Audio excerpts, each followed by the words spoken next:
امریکی حملے کے بعد ایران کا اسرائیل پر میزائلوں اور ڈرونوں سے حملہ۔ عرب میڈیا کے مطابق تل ابیب سمیت اسرائیل بھر میں جنگی سائرن بجنا شروع ہو گئے۔ فضائی دفاعی نظام فعال کر دیا گیا۔ خبر ایجنسی کے مطابق اسرائیلی شہر حیفا پر متعدد ایرانی میزائل گرنے کی اطلاعات۔ تل ابیب میں بھی متعدد دھماکوں کی آوازیں سنی گئیں۔ اسرائیل میڈیا کے مطابق ایران کے تازہ میزائل حملوں سے اسرائیل کے مختلف حصوں میں نقصانات ہوئے۔ ایرانی میڈیا کے مطابق ایرانی پاسداران انقلاب نے اتوار کی صبح اسرائیل پر جوابی میزائل اور ڈرون حملوں کی ایک نیا سلسلہ شروع کیا۔ پاسداران انقلاب کے ترجمان کے مطابق حیفا اور تل ابیب میں اسرائیل کے 14 اسٹریٹجک اہداف کو نشانہ بنایا گیا۔ ترجمان کے مطابق یہ حملے اب تک کے سب سے کامیاب حملوں میں سے ایک ہے۔ ترجمان پاسداران انقلاب کا کہنا ہے کہ حیفا میں طویل فاصلے تک مار کرنے والے قادر ایف میزائلوں سے حملہ کیا گیا۔ حملے میں اسرائیلی فوج کے سافٹ ویئر کمپنیوں کی دفاتر، power plant, oil refinery, air base, اسرائیلی سائبر کمانڈ سمیت رافیل ایڈوانسڈ ڈیفنس سسٹمز کے ہیڈ کوارٹر کو نشانہ بنایا گیا۔ اسرائیلی میڈیا کے مطابق اسرائیل کے 10 مقامات پر ایرانی میزائل حملوں سے نقصانات ہوئے ہیں۔ ٹرمپ کہتے ہیں اب یا تو امن ہوگا یا پھر ایران کے لیے سانحہ ہوگا۔ واشنگٹن میں خطاب کرتے ہوئے صدر ٹرمپ نے کہا کہ ایران کی فوردو، نتنز اور اصفہان کی جوہری تنصیبات کو نشانہ بنایا گیا۔ امریکہ کا مقصد ایران کی جوہری افروزتگی کی صلاحیت کو ختم کرنا تھا اور ایران کی تنصیبات ختم کر دی گئی۔ امریکی صدر نے کہا کہ آج رات کے اہداف سب سے مشکل تھے، بہت سے اہداف رہ گئے، امن نہ ہوا تو درستگی کے ساتھ دیگر اہداف کے پیچھے جائیں گے۔ صدر ٹرمپ نے کہا کہ ایران کو اب امن قائم کرنا چاہیے۔ امن قائم نہ کرنے کی صورت میں مستقبل کے حملے بہت زیادہ شدید ہوں گے اور اب یا تو امن ہوگا یا پھر ایران کے لیے سانحہ ہوگا۔ امریکی صدر کا کہنا تھا کہ دہشت گردی کی دنیا کی نمبر 1 ریاست کی طرف سے لاحق جوہری خطرے کو روکنا تھا۔ آج دنیا کو بتا سکتا ہوں کہ فضائی حملے شاندار فوجی کامیابی ہے۔ ایران کو اب امن قائم کرنا چاہیے۔ وہ ایسا نہیں کرتے تو مستقبل کے حملے کہیں زیادہ سخت اور بہت آسان ہوں گے۔ ان کا کہنا تھا کہ اسرائیلی وزیر اعظم کا شکریہ ادا کرتا ہوں، انہیں مبارکباد دیتا ہوں۔ ہم نے ٹیم کے طور پر کام کیا اور اسرائیل کو لاحق خطرے کو ختم کیا۔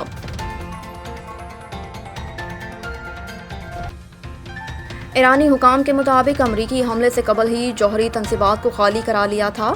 تہران میں ایرانی حکام کا کہنا ہے کہ امریکی حملے سے قبل ہی جوہری تنصیبات کو خالی کروا لیا گیا تھا۔ ایرانی جوہری تنصیبات پر ہونے والے حملے کے بعد ایک ایرانی عہدیدار نے اپنے بیان میں کہا کہ دشمن کے فضائی حملوں میں فردو جوہری سائٹ کو نشانہ بنایا گیا اور اصفہان اور نتنز جوہری سائٹس کے قریب حملے کیے گئے۔ ایرانی عہدیدار نے کہا کہ امریکی حملے سے پہلے جوہری تنصیبات کو خالی کرایا گیا تھا اور نشانہ بنائے گئے سائٹس میں کوئی مواد نہیں تھا جو اخراج کا باعث بنے۔ واضح رہے کہ امریکی صدر ٹرمپ نے اب سے کچھ دیر قبل اعلان کیا تھا کہ امریکہ نے ایران کی ایٹمی تنصیبات پر حملہ کیا ہے۔ جہاد کا اعلان صرف ریاست کر سکتی ہے، کسی فرد یا گروہ کو یہ اختیار حاصل نہیں۔ D G I S P R lieutenant general Ahmed Sharif Chaudhry نے کراچی میں مختلف مذاہب اور سماجی حلقوں سے تعلق رکھنے والے افراد سے ملاقات اور تبادلہ خیال کیا۔ آئی ایس پی آر کی جاری کردہ اعلامیے کے مطابق مختلف مذاہب اور سماجی حلقوں نے D G I S P R کا والہانہ خیر مقدم کیا، ان سے بھرپور اظہار یکجہتی کیا۔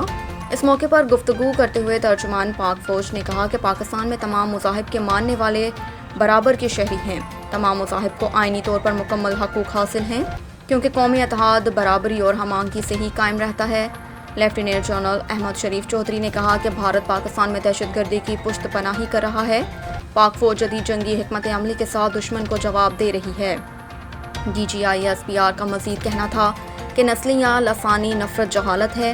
تمام پاکستانی برابر متحد رہیں گے تو کوئی طاقت ہمیں شکست نہیں دے سکتی۔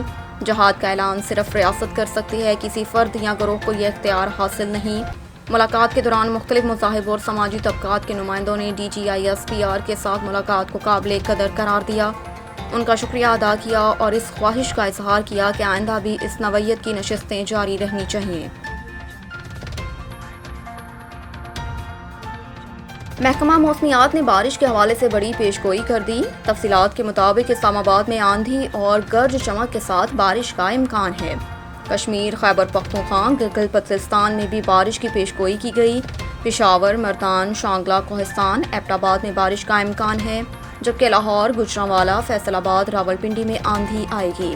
سندھ میں آندھی اور گرج چمک کے ساتھ بارش کا امکان، جبکہ بلوچستان میں شدید گرمی، گرد آلودہ ہواؤں کی پیشگوئی کی گئی۔ محکمہ موسمیات کے مطابق خیبر پختونخوا کے بیشتر اضلاع میں بارش کا امکان، پشاور میں بوندا باندی سے موسم خوشگوار ہو گیا، جبکہ درجہ حرارت میں کمی ریکارڈ کی گئی۔ محکمہ موسمیات کا کہنا ہے کہ پشاور سمیت دیگر میدانی اضلاع میں گرج چمک کے ساتھ بارش متوقع ہے۔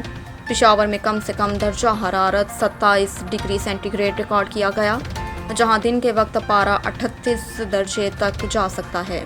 پشاور میں ہوا میں نمی کا تناسب 74% رہا۔ میدانی اضلاع میں شام کے وقت گرد آلود ہوائیں چلنے کا امکان ہے۔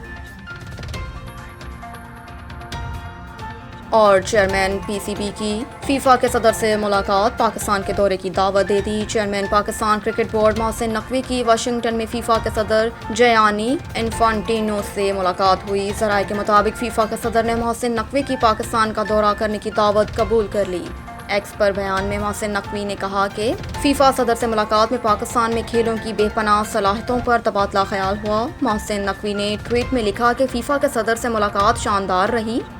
محسن نقوی اور عالمی تنظیم فیفا کے صدر کے درمیان فٹ بال کی مقبولیت میں اضافے پر بھی بات چیت ہوئی۔ فیفا صدر کو پاکستان دورے کی دعوت دی، جو انہوں نے قبول کرتے ہوئے جلد پاکستان کا دورہ کرنے کی یقین دہانی کروائی۔